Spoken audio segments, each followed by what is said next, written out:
Hello, what's up? And we are back with another Pioneer Deck Tech.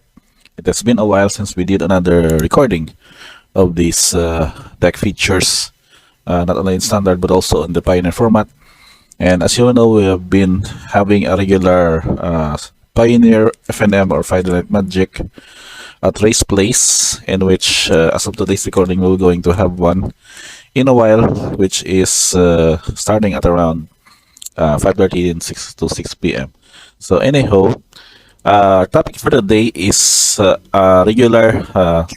I'm not really sure if this one would be a top tier deck to consider, but I saw this actual gameplay back when it was still legal in standard, and it was then adapted in the Pioneer format with more powerful cards being used in this build because of the wide range of sets covered by this one. And so the deck is called as Izzet Phoenix and has been one of the top finishers in one of the recent Pioneer tournaments done online and in physical gameplay, as well as checking on the stats of this deck that has been seeing some good results in these events.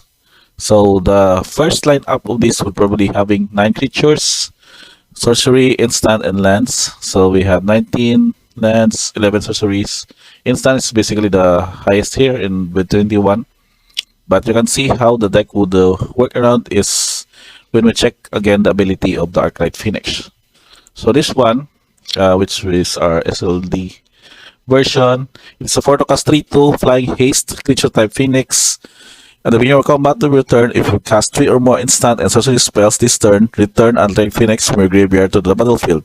So basically what we will do here in the main strategy is to just pitch or basically discard Phoenix from your hand, or in a way you can mill out them or surveil from the top yard of your library into your graveyard, as any way you would choose, and then play out some cardos and any sorceries, and as long as you have casted at least 3 or more of those spells, then you may return this Phoenix from your graveyard to play with basically not paying for its mana cost. So that's basically the main strategy of the deck. Just pitching out some spells, cardos, cantrips, and burn removals, and then have your Arclight Phoenix put into the battlefield from your graveyard for free.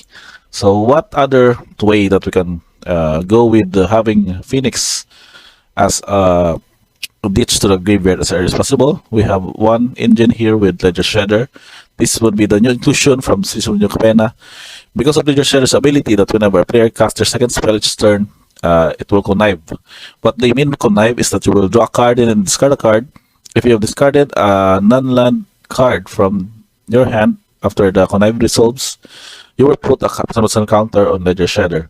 The good thing is that the Shredder would only notice not only your place, which means a player also any time your opponent would cast their second spell each turn, it will just still trigger Ledger Shredder's ability on conniving your cards. So in any way, you can basically cycle out, discard Phoenix, or discard other unnecessary non-land cards, or maybe even your extra lands that you have drawn, and basically filter out all your draws into the ideal ones up until you can go off with playing 3 or more spells to have the Phoenix again returned into the battlefield. So with that main creature lineup, we have also added as the 9th creature, which also I think before in its standard days has become a loan win condition in the deck, is this thing in the ice. So it's a 2 to cast 0/4 defender creature horror, in which it has entering the battlefield with 4 ice counters. So whenever you cast an instant sorcery spell, you will remove those counters up until that if it becomes 0, you will transform it into the Walk-in Horror. Now its triggers ability now, it's when it transforms into a Walk-in Horror, you may return all non-horror creature cards to their owner's hand. So the basically bonus wipe kind of play wherein your opponent's early board setup would be returned to your hand. So they're basically resetting not only their board presence, but also you would still have the 7/8 Kraken Horror attacker that can basically act as your win condition. So basically that's the extra mode or option here from the deck, is to go with Thing in the Ice. But basically we can just win with pitching off early damage with Arclight Phoenix and Ledger Shredder. Now for the instance, what we would have, as mentioned, was the card draw and the spot removals.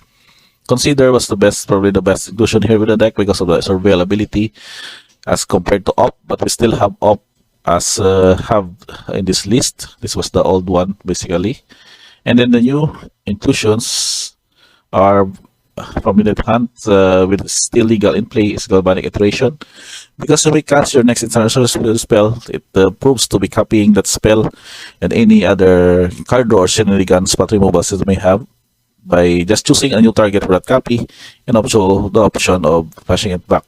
So 2 copies of that card, and then you can also go with the main spot removal, the 4 copies of Fairy Impulse. This is from Magic Origins. I'm not sure if we still have another printing here, just the foil version. So anyway, it is just basically a cost 2 damage on a creature, but the bonus is that if you really be able to spell mastery it, wherein there are 2 or more instant or sorcery cards in your graveyard, Fairy Impulse will basically deal 3 damage to that creature instead.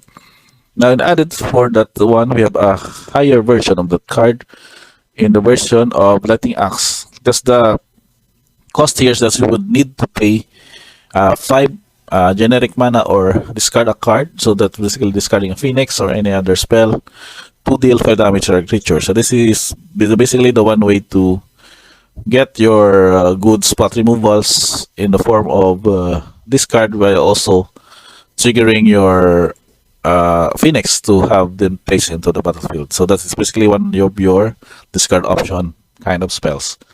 So in addition for that, we have also land slash 1 damage, which is Spike Field Hazard. You can deal damage on a target, and that would also exile that target or permanent that would be placed in the graveyard.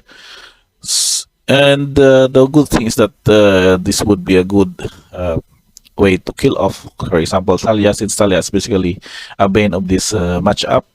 So you can just have this one as an extra 1 damage in the target, or just play it out as a first turn if you have your starting hand lacking any land that you would need to cast those spells.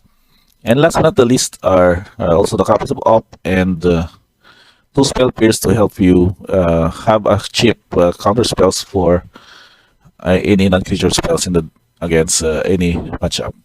Now for the sorcery, that's basically having pieces of the puzzle as your main way to fill up your graveyard. That means that you will rebuild top cards library. You may put up to 2 instant sorcery cards from your hand, and the rest in your graveyard. That means that at the least you will have 3 cards placed in the graveyard. That's basically including the Phoenix, and also have those 2 instants and or sorcery cards placed to your hand. So basically refilling your hand in the process to add more cantrips, spot removals, and other counter spells if needed. In combo of this card, we have the option to play Treasure Cruise. So this one is just a draw 3 cards delve. So when you say delve, you can basically exile cards from your graveyard to pay for the 1 mana cost or generic mana. That's basically removing 7 to have you draw 3 cards for 1. Or in any early situation, you can just pay either extra mana, just minus the delve or any other card that is basically a non-Phoenix card that you want to remove in your graveyard to fuel this card to be able to resolve it. And so with the piece of the puzzle and Treasure Cruise combo, we have another option for card draw, which is Chart a Course. You will draw 2 cards and then discard a card and then attack with a creature this turn. By any scenario, you just basically have this one on turn 2, because that discard a card is needed to be able for you to pitch out your Phoenix into your graveyard.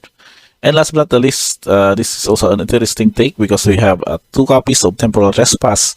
It's an 8 to cast generic, 8 and 2 blue and 3 blue. I mean, so it goes 11 in total casting cost. But the bonus is that you can just take the delve by exiling those cards from your graveyard to pay for the generic mana. At the same time, as this resolves, you can take an extra turn for this one, but you will just exile Temporal Trespass. That means you would only have 1 time use of this.